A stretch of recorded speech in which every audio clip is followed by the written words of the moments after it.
قسط نمبر 18۔ میری ایک شرط بھی ہے جو کہ صرف تمہارے لیے ہی نہیں انصر کے لیے بھی ہے۔ صدف باجی، ہمیں آپ کی ہر شرط منظور ہے، آپ بتاؤ تو صحیح ہمیں۔ میں دیکھو صدف، ہے تو یہ غلط، لیکن میں تم دونوں کو کرتے ہوئے دیکھنا چاہتی ہوں۔ صدف باجی، آپ یہ کیا بول رہی ہو؟ ایسا کیسے ہو سکتا ہے؟ نہیں باجی پلیز، آپ کوئی اور سزا دے دو ہمیں، لیکن یہ نہیں۔ باجی میں نے کہا دیکھو صدف، مرنے سے تو یہ مزہ ہی اچھا ہے، اب تم دونوں سوچ لو اور مجھے بتا دو۔ میں 1 گھنٹے کا ٹائم دے رہی ہوں تمہیں، کیونکہ کافی لوگوں کے گھر اپنے سے پہلے یہ گیم ختم کرنا ہے ہمیں، سمجھی؟ اور اتنا بول کے میں اٹھی اور روم سے نکل گئی، کیونکہ میں نے ابھی ناشتہ نہیں کیا تھا، اس لیے میں نیچے کچن کی طرف چلی گئی تو وہاں نیچے ہال میں انصر بھی بیٹھا ناشتہ کر رہا تھا، اور انصر نے مجھے دیکھتے ہی ناشتہ ختم کیا اور اوپر کی طرف چل پڑا، اور میں کچن میں جا رہی تھی جہاں امی خود ناشتہ کر رہی تھی، تو میں بھی امی کے ساتھ جا کے بیٹھ گئی اور ناشتہ کرنے لگی۔ تو امی نے کہا کیا بات ہے، کیا چل رہا ہے میری جان، کچھ ہمیں بھی تو بتاؤ۔ میں امی کی بات سے ہنس پڑی اور امی کو ساری بات بتا دی۔ تو امی نے کہا تو پھر کیا خیال ہے میں بھی نہ آ جاؤں آج ہی تم لوگوں کے ساتھ؟ قسم سے مزہ آ جائے گا، تم دیکھنا۔ میں نے امی کو گورا اور کہا امی کیا کرتی ہو، آپ سارا کام خراب ہو جائے گا، ذرا صبر کرو، سب ہو جائے گا، آپ دیکھنا میں کیا کرتی ہوں، بس ایک بار وہ دونوں میری بات مان جائیں۔ میں نے ناشتہ ختم کیا اور امی کا ہاتھ بٹانے لگی، اور امی سے کہا امی اگر کام بن گیا تو آپ ساتھ کے کسی گھر چلی جانا اور موبائل بھی لے جانا، میں آپ کو جب تک نہ بلاؤں پلیز آنا نہیں۔ امی نے میری طرف دیکھا اور بولی پنکی تو بیٹھ کے بن گئی بیٹی، ذرا سجل، ابھی تیری شادی بھی تو کرنی ہے۔ میں امی کی بات سے نہیں بڑھی اور بولی امی یہ انصر اب کس کام آئے گا، اسی سے کر لوں گی شادی۔ ابھی ہم باتیں کر رہے تھے کہ جب مجھے صدف نیچے آتی نظر آئی تو میں نے امی کو بھی اشارہ کر دیا، اور جب صدف نیچے آ گئی تو میں نے کہا صدف آپ بیٹھو، میں ابھی ناشتہ لے کے آتی ہوں، اور صدف کے لیے رکھا ہوا ناشتہ اٹھا کر باہر ٹیبل پر لے آئی۔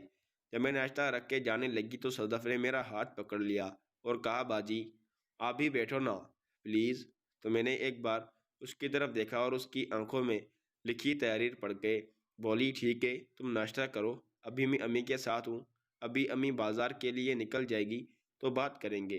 کچن کا کام ختم کر کے امی کو میں نے کہا امی ابھی آپ جاؤ یہاں سے، جب میں کال کروں تو آنا، اس سے پہلے نہیں آنا۔ امی نے کہا اچھا یار جاتی ہوں، اب دھکے تو نہیں دو۔ امی کے جانے کے بعد میں نے دروازہ لاک کیا تو تب تک صدف نیچے آ چکی تھی، اور آتے ہی میری طرف دیکھ کے بولی پلیز باجی ہم سے یہ کام نہیں کرواؤ، یہ غلط ہے۔ باجی نے کہا دیکھو صدف، میں نے صرف یہ جاننا چاہیے کہ تم لوگ اس کام کے لیے تیار ہو یا نہیں۔ تو صدف نے میری بات سن کے سر جھکا لیا اور بولی باجی اگر کسی کو پتہ چل گیا تو؟ میں نے کہا نہیں صدف، ابھی گھر پر کوئی نہیں ہے، میں کسی کو بتاؤں گی بھی تو کیا بتاؤں گی، کیونکہ میں نے خود تمہیں کہا ہے کہ میرے سامنے کرو، اس لیے کسی کو پتہ چلنے کا سوال ہی نہیں اٹھتا۔ صدف نے ہاں میں سر ہلا دیا اور بولی ٹھیک ہے باجی ہم تیار ہیں، لیکن کرنا کہاں ہے؟ میں صدف کی بات سے خوش ہو گئی اور کہا جہاں تمہارا دل کرے، سارا گھر خالی ہے، ہم کوئی بھی روم استعمال کر سکتے ہیں۔ تو صدف نے کہا خالہ والا روم ٹھیک رہے گا۔ میں نے کہا ٹھیک ہے، جاؤ انصر بھائی جان کو بھی لاؤ، آج میں بھی تو دیکھوں کہ بہن بھائی کس طرح کرتے ہیں پیار۔ اور ہی کر کے ہنسنے لگی، تو صدف بھی پھیکی سی ہنسی ہنس دی اور انصر کو بلانے کے لیے سیڑھیاں چڑھ گئے، اور میں ابو کے روم میں جا کے بیٹھ کے پاس ایک چیز رکھ کے بیٹھ گئی، اور انصر اور صدف کا انتظار کرنے لگی جو کہ کوئی 5 منٹ میں ہی آ گئے۔ تو میں نے ان دونوں کی طرف دیکھا اور بیڈ کی طرف اشارہ کیا اور کہا کہ آپ دونوں یہاں آ جاؤ، میں آپ لوگوں کے پاس اس چیئر پر ہی بیٹھوں گی۔ صدف میری بات سن کے آگے بڑھی اور بیڈ پر بیٹھ گئی، تو انصر جو کہ سر جھکائے کھڑا تھا بولا پنکی کیا تم سمجھتی ہو کہ یہ سب ٹھیک ہے؟ میں اپنی جگہ سے ابھی اور انصر کے پاس گئی اور اس کا جھکا سر اٹھا کے اس کی آنکھوں میں دیکھا اور کہا دیکھو انصر بھائی اگر آپ میری بات مان لو گے تو آپ کا کیا جائے گا، اور اگر آپ کو یہ ڈر ہے کہ میں کسی کو سامنے کچھ بولوں دوں تو ٹھیک ہے آپ لوگ جاؤ، میں کسی سے کچھ نہیں بولوں گی، لیکن آپ اگر میری بات مانتے ہو تو ہو سکتا ہے کہ آج کا آپ دونوں کا ملن یادگار بن جائے۔ انصر جو کہ اب میری آنکھوں میں دیکھ رہا تھا، اور اس وقت میری آنکھوں میں صاف لکھا ہوا تھا کہ میں کیا چاہتی ہوں، جیسے انصر بھائی نے بھی پڑھ لیا ہو، اور ہلکا سا ہنس پڑا اور بولا ٹھیک ہے پنکی اگر تم ایسا ہی چاہتی ہو تو پھر ٹھیک ہے آ جاؤ۔ اب انصر بیڈ پر بیڈ طرف صدف کے پاس بیٹھ گیا اور ایک بار میری طرف دیکھا اور پھر صدف کا ہاتھ پکڑ لیا اور اپنی طرف کر لیا، لیکن صدف کا صاف نظر آ رہا تھا کہ دل سے تیار نہیں ہے، لیکن انصر کی حرکتوں سے کچھ تیار ہو رہی تھی۔ ہم تینوں نے خوب مستیاں کی، پھر صدف نے کہا، پنکی باجی آپ سے ایک بات پوچھوں، کیا آپ سچ بتاؤ گی؟ میں ہاں، جو پوچھنا ہے پوچھو، اب کس بات کا ڈر ہے تمہیں؟ صرف ہی نہیں باجی، آپ نے ڈر ختم ہی کر دیا ہے، تو ڈرنا کیسا؟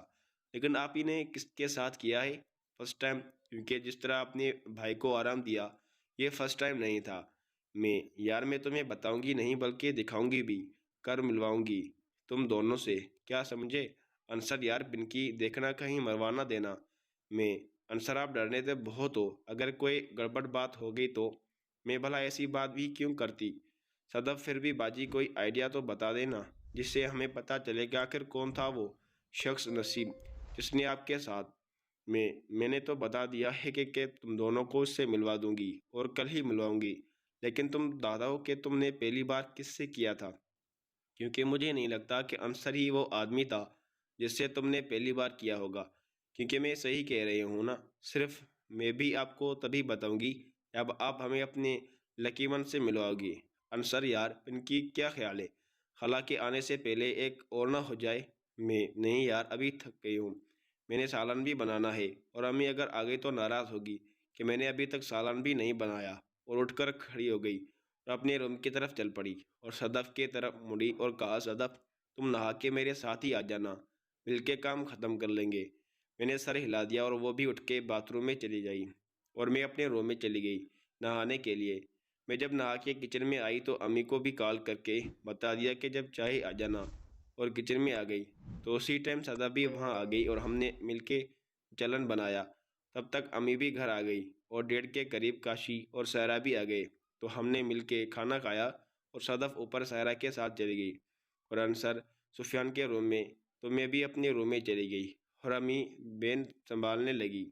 مجھے اپنے روم میں آئے ابھی 55 منٹ ہی ہوئے تھے کہ بھائی سفیان میرے روم میں آ گیا، جو کہ ابھی کچھ دیر پہلے ہی گھر آیا تھا اور کھانا کھانے کے بعد سیدھا میرے پاس ہی آیا تھا۔ میں نے بھائی کو دیکھا اور مسکرا دی تو بھائی نے کہا، ہاں میری جان کیا ہوا، کچھ کام بنایا نہیں تو؟ میں نے بھائی کو سب بتا دیا تو بھائی خوش ہو گیا اور بولا، چل ٹھیک ہے، اب کل کا دن میں چھٹی لے لوں گا، پھر ٹل کے انجوائے کریں گے، اور باہر جانے لگا۔ تو میں نے کہا، کیوں بھائی، ابھی کیا، امی کے پاس جا رہے ہو؟ اور ہی کر کے مہینے لگی۔ بھائی نے کہا، ہاں یار، اب امی کو بھی تو مجھے ہی سنبھالنا ہے نا، اور ہنستا ہوا روم سے نکل گیا۔ بھائی کے جانے کے بعد میں سو گئی اور اٹھ کے بعد رات کے کھانے کی تیاری کی، اور ابو کے آنے کے بعد ہم نے مل کے کھانا کھایا اور اوپر چھت پر چلے گئے، جہاں کچھ دیر تک ہم کہیں جانگتے رہے اور پھر سو گئے۔ اگلی صبح میں اٹھی اور امی کے ساتھ مل کے ناشتہ تیار کیا اور سہرا، کاشی اور ابو کو ناشتے کے بعد روانہ کر دیا، اور امی سے کہا کہ آپ بھی اب نکلنے دو۔ دوستوں مزید دیکھیں قسط نمبر 19 میں۔ اگر آپ کو یہ ویڈیو اچھی لگی تو ویڈیو کو لائک اور ہمارے چینل کو سبسکرائب لازمی کریں، ساتھ ہی لگی بیل آئیکن کو بھی پریس کر دیں تاکہ مزید ویڈیوز کی نوٹیفیکیشن آپ کو بر وقت اور آسانی کے ساتھ ملتی رہے۔ Thank you for watching. اللہ حافظ۔